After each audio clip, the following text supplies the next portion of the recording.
26 വർഷത്തെ വിശ്വാസം, ലക്ഷക്കണക്കിന് സന്തോഷകരമായ ദാമ്പത്യങ്ങൾ. കല്യാണം എന്നാൽ കേരള മാട്രിമോണി തന്നെ.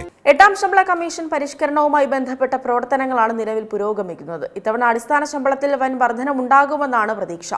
ജീവനക്കാരുടെ സംഘടനകൾ മുന്നോട്ട് വെച്ച ഫിറ്റ്മെന്റ് ഫാക്ടർ നിർദ്ദേശങ്ങളുടെ അടിസ്ഥാനത്തിൽ ജീവനക്കാരുടെ വീട്ടുവാടക അലവൻസിലും വലിയ മാറ്റമുണ്ടായേക്കാമെന്നാണ് റിപ്പോർട്ടുകൾ.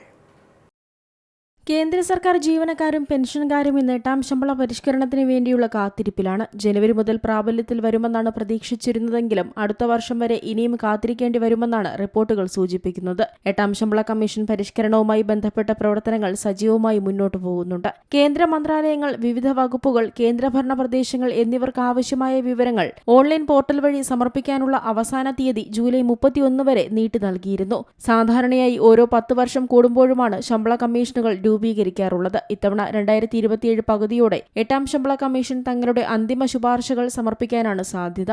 ഇതിനുശേഷം മന്ത്രിസഭയുടെ അനുമതി ലഭിക്കുന്നതോടെ ഇവ പ്രാബല്യത്തിൽ വരും. റെയിൽവേ, പ്രതിരോധ മേഖലകളിലെ ജീവനക്കാർ ഉൾപ്പെടെ ഏകദേശം 50 ലക്ഷം കേന്ദ്ര സർക്കാർ ജീവനക്കാർക്കും 65 ലക്ഷത്തോളം പെൻഷൻകാർക്കുമാണ് എട്ടാം ശമ്പള കമ്മീഷൻ പരിഷ്കരണം ഗുണകരമാകുന്നത്. ഫിറ്റ്മെന്റ് ഫാക്ടർ, കുടുംബ യൂണിറ്റ്, മറ്റ് ആനുകൂല്യങ്ങൾ എന്നിവയുമായി ബന്ധപ്പെട്ട ജീവനക്കാരുടെ സംഘടനകളും യൂണിയനുകളും തങ്ങളുടെ ആവശ്യങ്ങൾ കമ്മീഷന് മുൻപാകെ സമർപ്പിച്ചിട്ടുണ്ട്. അതിനാൽ തന്നെ ഇത്തവണ അടിസ്ഥാന ശമ്പളത്തിൽ വൻ വർധനയുണ്ടാകുമെന്നാണ് ജീവനക്കാരുടെ പ്രതീക്ഷ. കൂടാതെ ഇവർ മുന്നോട്ട് വെച്ച ഫിറ്റ്മെന്റ് ഫാക്ടർ നിർദ്ദേശങ്ങളുടെ അടിസ്ഥാനത്തിൽ ജീവനക്കാരുടെ വീട്ടുവാടക അലവൻസിലും വലിയ മാറ്റമുണ്ടായേക്കാം.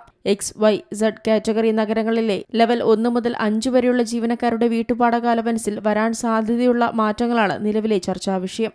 ജീവനക്കാരുടെ താമസ ചെലവുകൾക്കായി നൽകുന്നതാണ് വീടുവാടക അലവൻസ്. ക്ഷാമബത്ത, ക്ഷാമാശ്വാസം എന്നിവയിൽ നിന്ന് വ്യത്യസ്തമായി HRA എന്ന വീട്ടുവാടക അലവൻസ് അടിസ്ഥാന ശമ്പളത്തിന്റെ നിശ്ചിത ശതമാനമായിട്ടല്ല കണക്കാക്കുന്നത്.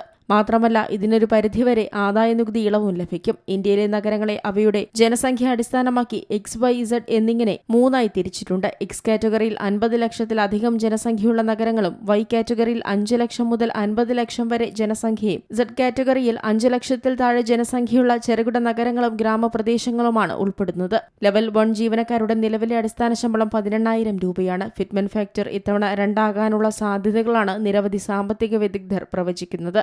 അത്തരത്തിൽ ഫിറ്റ്മെന്റ് ഫാക്ടർ 2 ആയാൽ പുതുക്കിയ അടിസ്ഥാന ശമ്പളം 36,000 രൂപയാവും. ഇത് പ്രകാരം X നഗരങ്ങളിൽ 10,800 രൂപയും Y നഗരങ്ങളിൽ 7,200 രൂപയും Z നഗരങ്ങളിൽ 3,600 രൂപയുമാവും HRA. 19,900 രൂപയാണ് ലെവൽ 2 ജീവനക്കാരുടെ നിലവിലെ അടിസ്ഥാന ശമ്പളം. ഇത്തരത്തിൽ ഫിറ്റ്മെന്റ് ഫാക്ടർ 2 ആയാൽ പുതുക്കിയ അടിസ്ഥാന ശമ്പളം 39,800 രൂപയാവും. ഇത് പ്രകാരം X നഗരങ്ങളിൽ 11,940 രൂപയും Y നഗരങ്ങളിൽ 7,960 രൂപയും Z നഗരങ്ങളിൽ 3,980 രൂപയുമായിരിക്കും HRA. ലെവൽ 3 ജീവനക്കാരുടെ നിലവിലെ അടിസ്ഥാന ശമ്പളം 21,700 രൂപയാണ്. ഫിറ്റ്മെന്റ് ഫാക്ടർ 2 ആയാൽ പുതുക്കിയ അടിസ്ഥാന ശമ്പളം 43,400 രൂപയാവും. ഇവിടെ X നഗരങ്ങളിൽ 13,020 രൂപയും Y നഗരങ്ങളിൽ 8,680 രൂപയും Z നഗരങ്ങളിൽ 4,340 രൂപയുമായിരിക്കും HRA.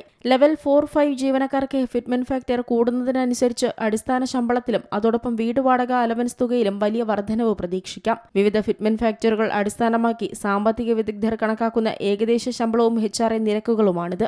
Business desk, Zee Malayalam news. ഏറ്റവും പുതിയ വാർത്തകളും വിശേഷങ്ങളും വിരൽത്തുമ്പിലറിയാൻ സീ മലയാളം ന്യൂസ് എല്ലാ ഡിജിറ്റൽ പ്ലാറ്റ്ഫോമുകളിലും ലഭ്യം.